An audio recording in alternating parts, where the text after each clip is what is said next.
নমস্কার দর্শক বন্ধু, আশা করি সবাই ভালো আছেন।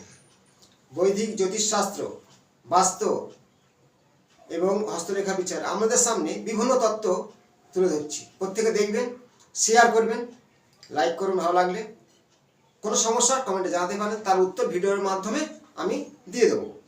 যাদের একান্ত আমাকে অনলাইন দেখাতে ইচ্ছুক, আমার ভিজিট 500 টাকা বেশি নয়, দিলে আমি সম্পূর্ণ পুষ্টি বানিয়ে বা কেউ হাত দেখাতে চায় হাতের বিচার করে আমি দিয়ে দেবো।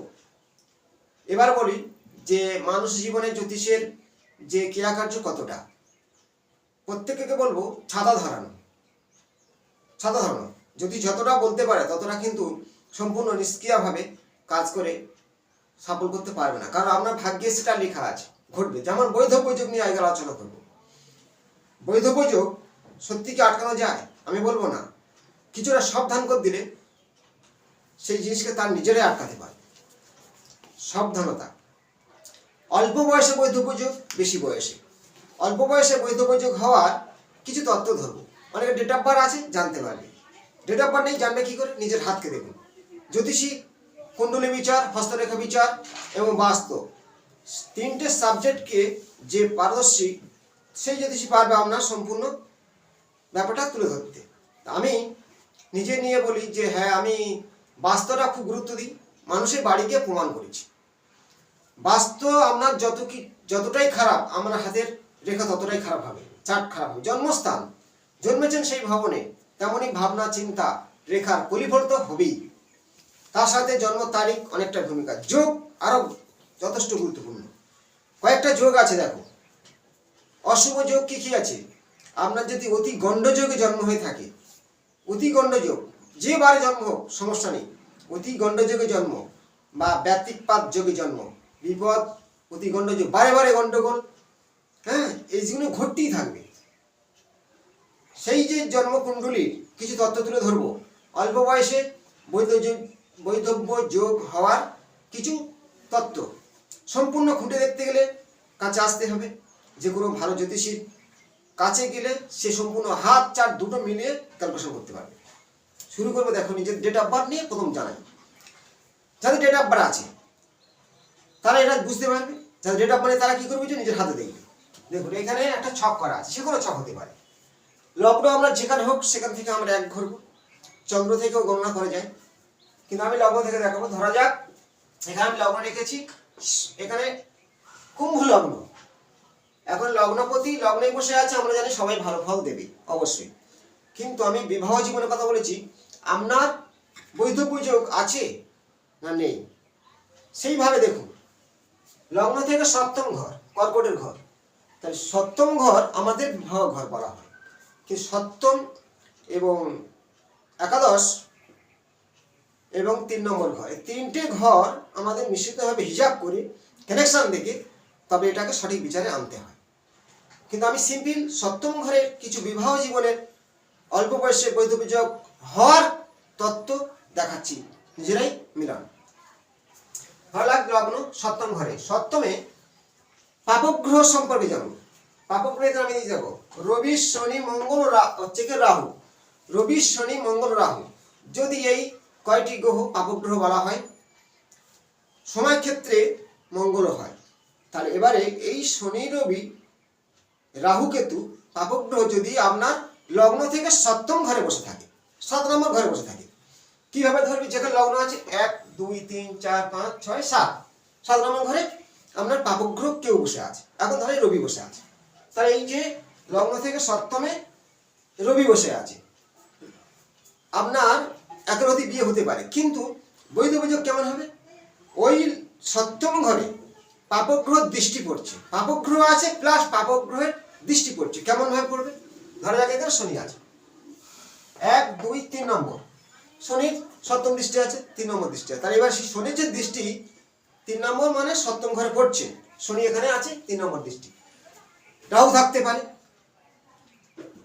এবং পাপগ্রহের দৃষ্টি সপ্তম ঘরে পড়লে, আর সপ্তম ঘরে যদি পাপগ্রহ থাকে দুটো, এক পাপগ্রহ আছে আর পাপগ্রহ দৃষ্টি পড়ছে, আমরা লগ্ন থেকে সপ্তম ঘরে অল্প বয়সে বৈধব্য যোগ হওয়ার একটা সূত্র।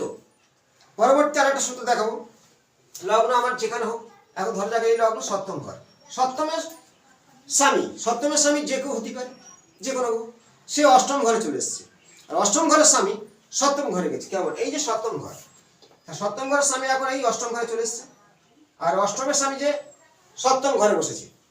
এটা একটা সূত্র, 5টা সূত্র মিলায়ে একত্রে করে তবে তার সঠিক অল্প বয়সে বৈধব্য হবে কি না মেলাতে হবে। এটা নিজেদের হরস্কোপে জানতে পারবে, ডেট অফ বার্থ থাকলে সহজভাবে জানা যাবে, পদ্ধতিটা সহজ। এর ওপর একটা নক্ষত্র ব্যাপার আছে।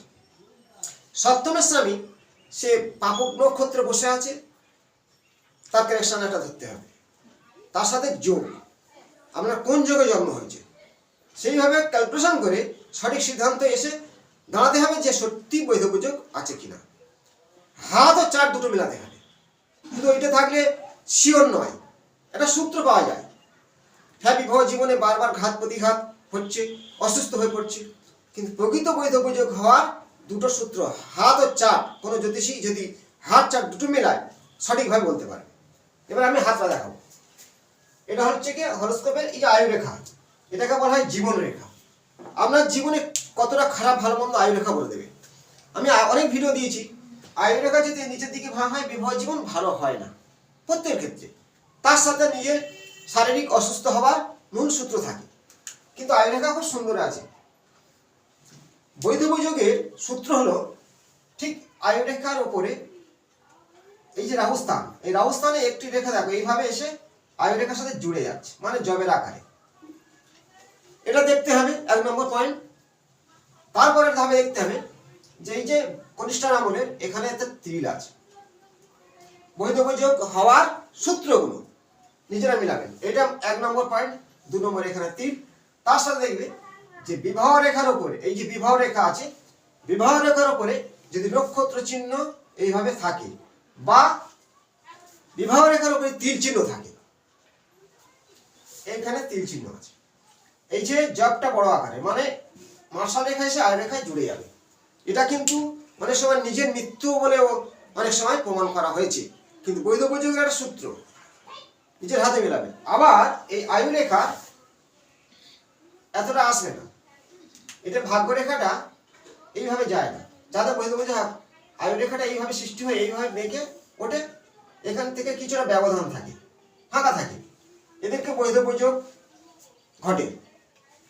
ভাগ্যরেখা আয়ুরেখা কিছু ব্যবধান, আয়ুরেখা নিচে নামেনি এবং মার্শাল রেখা এসে জবের আকারে আয়ুরেখাকে জুড়ে গেছে।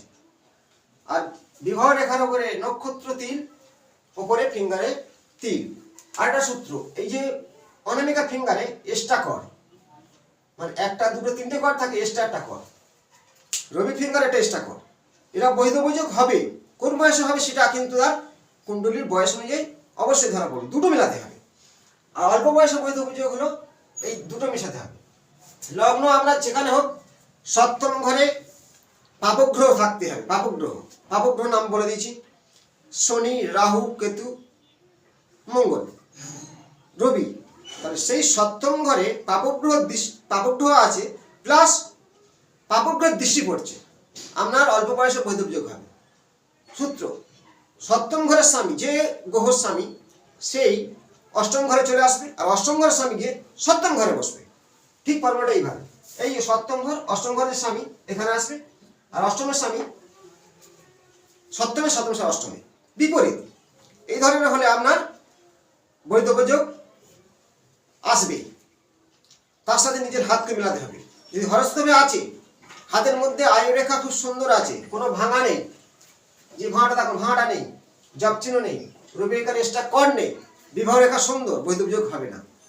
শুধু চার্ট দেখলে হবে না, কারণ লগ্ন থেকে আমরা সপ্তম ঘর বিচার করি। লগ্ন 2 ঘন্টা অন্তরে চেঞ্জ হয়, রবিকে ধরে লগ্ন করা হয়।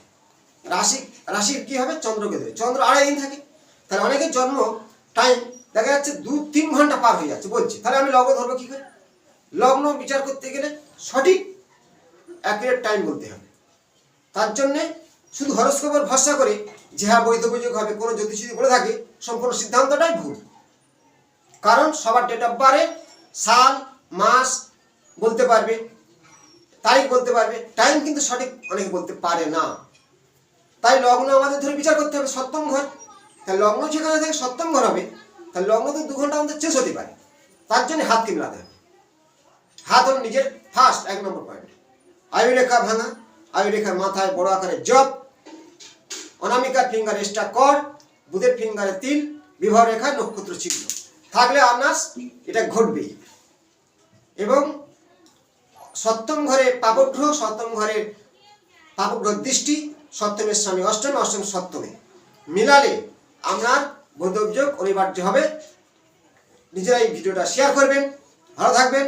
পরবর্তী নতুন তথ্য নিয়ে আসবো। নমস্কার।